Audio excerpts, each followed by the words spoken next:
pensar. Quem aqui lava a mão antes das refeições? Muito bem. Mas por que vocês lavam as mãos antes da refeição? Por quê?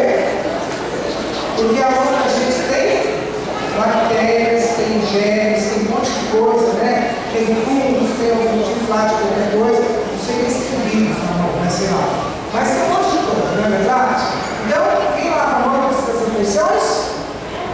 Então, será que o judeu, que a palavra de Deus está dizendo o seguinte, ó, os judeus tinham o hábito de lavar as mãos antes das refeições. Será que eles estavam certos ou estavam errados? Não estavam certos. Não briguem comigo, mas eu vou dizer por quê. Porque diferente de você, que lava a mão por causa dos germes e por causa das bactérias, o judeu, na época de Jesus, até poderia lavar a mão por causa das bactérias, mas não é por isso que ele lavava a mão. Sabe por quê? Porque eles julgavam o seguinte, ó, nós somos escolhidos, nós somos especiais, nós somos importantes. E quando nós saímos na rua e tocamos as coisas do mundo, nós nos contaminamos com o pecado que há no mundo. Como nós somos melhores do que o mundo, nós temos que lavar as nossas mãos. Era por isso que eles faziam isso. E quando Jesus viu essa postura deles, porque na verdade é uma postura discriminatória, na verdade eles se julgavam tão santos, tão especiais, que eles diziam o seguinte, olha, vocês têm que fazer as regras para vocês viverem na fé. E quais são as regras verdadeiras que Deus nos deu para a gente viver uma fé perfeita? Sem imposição de algo, mas de forma natural. Os 10 mandamentos da lei de Deus. Não é verdade? Qual é o primeiro mandamento da lei de Deus? Da lei de Deus, tem gente que está guardando, né? Vamos lá, de novo. Amar a Deus sobre todas as coisas. Qual é o primeiro mandamento da lei de Deus? Jesus estava no lugar de enfrentar o Senhor.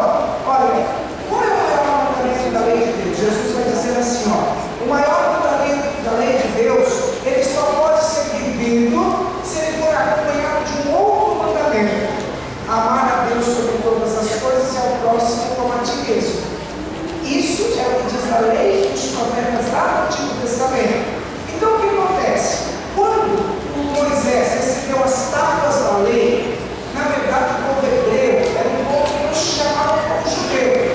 Eles se chamavam como judeu depois da linhagem de Judá. Esquece isso, vocês não vão entender nada. E aí eu quero que vocês entendam o seguinte: por que o povo hebreu precisou das leis para se tornar um povo melhor? Porque a lei julgava o quê? Os 10 mandamentos faziam com que aquelas pessoas se tornassem pessoas melhores, porque naquela época havia muita contaminação de pensamentos diversos que não adoravam o Deus único. Então, quando Moisés recebe essa lei, ele de uma certa forma está fazendo com que as pessoas vivendo aquelas pequenas normas fossem melhores. Só que aconteceu o quê? O tempo foi passando, o povo hebreu se tornou um povo judeu. O povo hebreu se tornou um povo judeu. E aí os 10 mandamentos se tornaram, sabe o quê? 613 leis e normas, né, para obrigar as pessoas a viverem sua fé. Por exemplo, eu vou dizer para vocês, uma mulher que tivesse naquele período lá, criança pode ouvir isso, né? Menstrual, a mulher tivesse um período menstrual, se ela tivesse um período menstrual, a mulher não poderia participar do culto. Então ela ficava assim, vamos julgar que ela ficasse uma semana naquele período. Quando dá 20 dias depois, ela ainda estava se purificando direito para conseguir entrar lá e participar do culto por dentro ou tocar em alguém. Outra coisa, se uma mulher naquele período tocasse em uma pessoa, aquela pessoa que a mulher tocava era considerada impura. Olha que situação, gente, até declaro de vocês que é mulher naquela época, né? Que situação complicada que era tudo isso. E outra coisa,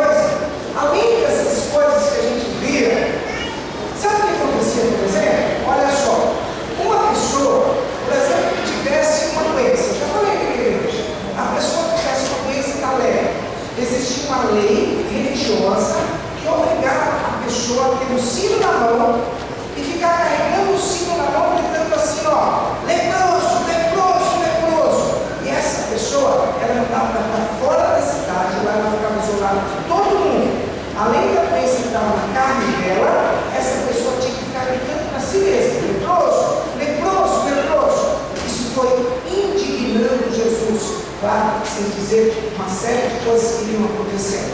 Então, Jesus viu que a lei que os fariseus estavam pondo, que os fariseus eram um grupo de pessoas que tinham um tempo, que eram conhecedores da lei judaica, mas tão conhecedores que eles viviam de uma certa forma como sepulcros caiados. Eles eram pessoas que aparentemente eram limpas por fora, mas dentro do coração eles tinham mágoas, eles tinham ressentimentos. E Jesus, no Evangelho de hoje, ele vai dizer o seguinte: olha, que é muito importante a gente perceber, Jesus viu isso no coração dos fariseus. Aí eu vou pensar o seguinte: ó, desculpe eu acusar, será que eu estou falando de vocês que estão aqui na igreja? Ó, olha o que Jesus disse, ó. Se eu estiver falando de mim também, quase perdão, tá? Olha só. Pois é de dentro do coração humano que saem as más intenções, imoralidades, roubos, assassinos, adultérios, ambições desmedidas, maldades, fraudes, devassidão, inveja, calúnia, orgulho e falta de juízo. Olha que coisa difícil. Será que essas palavras que eu disse aqui agora não está também dentro do nosso coração?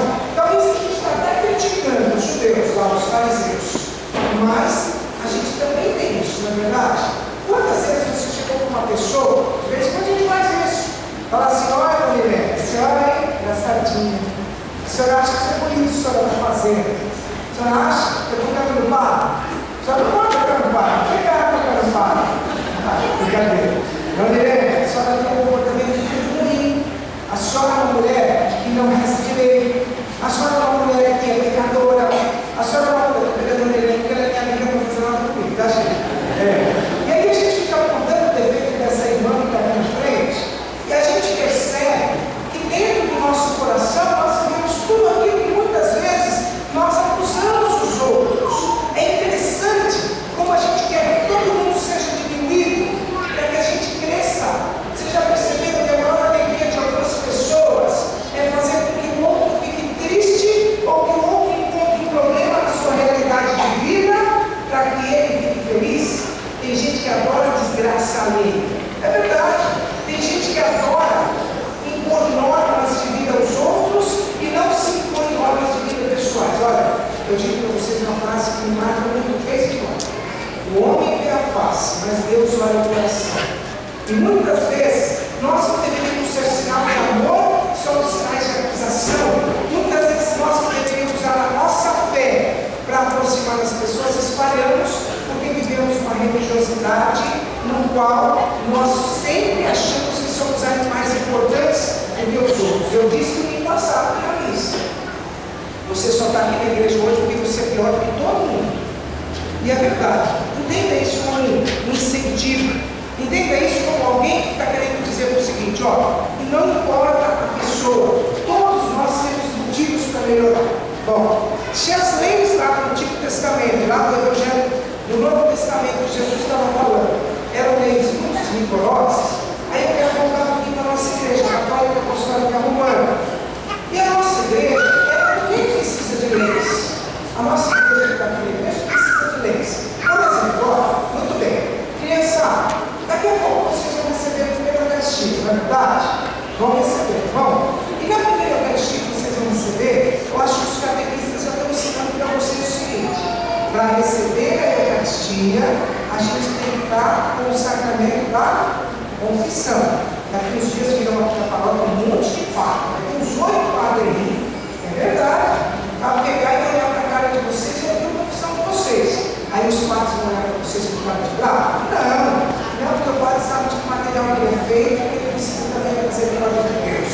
Mas nós vamos aprender a confissão de vocês para que vocês, limpando o coração, possam absorver o fruto maior da Eucaristia que vocês vão receber. É por isso que o padre quiser dizer o seguinte: ó, a confissão vai ajudar vocês a fazerem uma faxina interior para que a Eucaristia possa entrar de forma verdadeira. Não é verdade isso?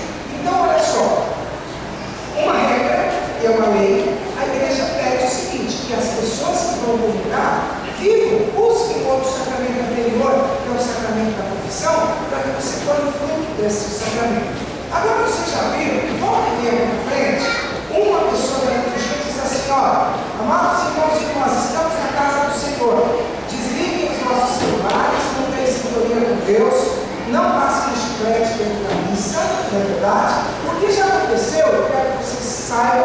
infelizmente, as notícias chegam de que está consertando toda hora.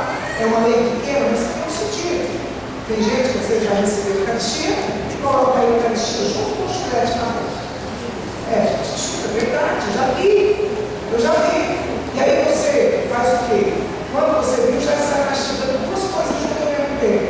Aí o que acontece? Você misturou o corpo de Cristo e não viveu o jejum eucarístico. Mas para vocês entenderem que o Padre não está errado. Se vocês quiserem ver reunião agora, vocês podem se abaixar embaixo dos bancos que vocês estão sentados. Vocês vão ver que embaixo do banco de vocês é um depósito de chiclete.